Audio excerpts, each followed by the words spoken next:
Michael had a quality that I couldn't completely understand, but we all knew he was special. Aside from singing and dancing like James Brown and Jackie Wilson, he sung a Smokey Robinson song called "Who's Loving You?"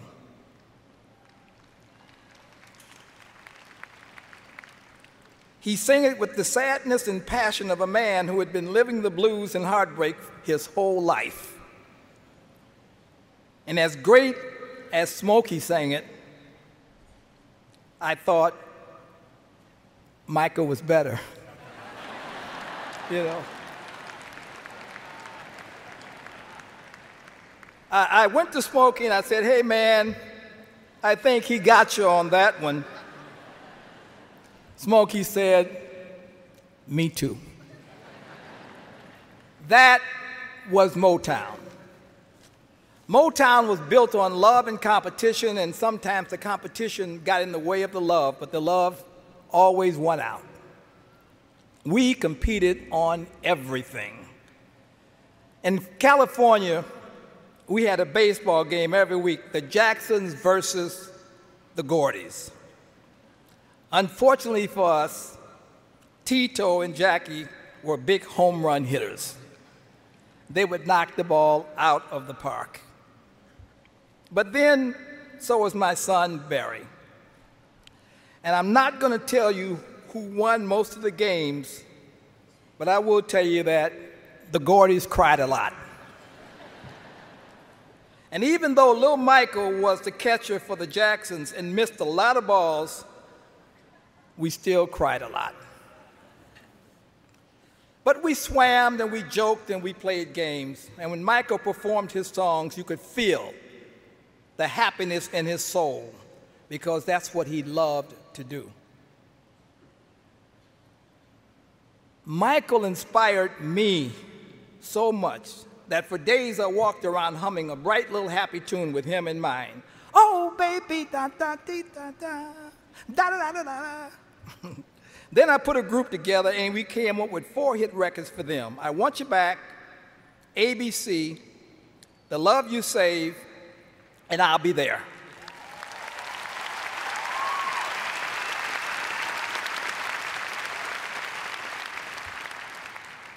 The Jackson 5 was the only group in history to have their first 4 records go to #1.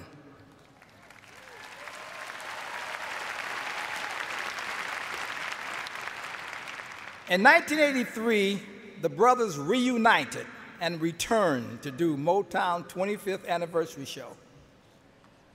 After a high-powered, dazzling medley of their songs, Michael took the stage alone and made pop history. From the first beat of Billie Jean and the toss of that hat, I was mesmerized. But when he did his iconic moonwalk, I was shocked.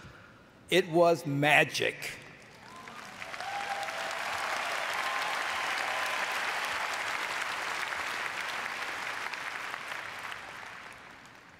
Michael Jackson went into orbit and never came down. Though it ended way too soon, Michael's life was beautiful. Sure, there were some sad times and maybe some questionable decisions on his part, but Michael Jackson accomplished everything he dreamed of.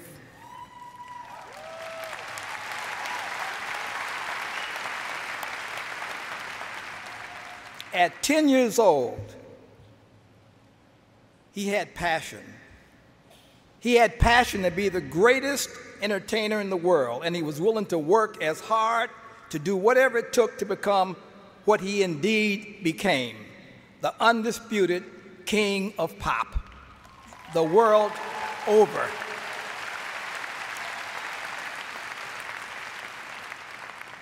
What kid wouldn't give his right arm to fulfill his wildest childhood dreams?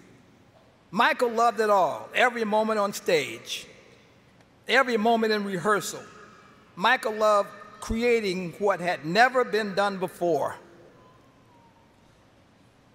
He loved everything and everybody, especially his fans.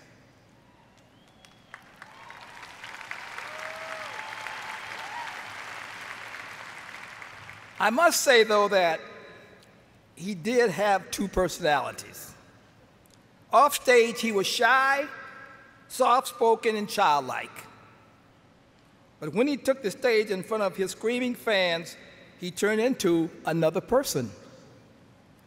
A master, a take-no-prisoners showman. It was like kill or be killed. I mean, Michael was awesome, totally in charge. In fact, the more I think and talk about Michael Jackson, I feel the king of pop is not big enough for him. I think he is simply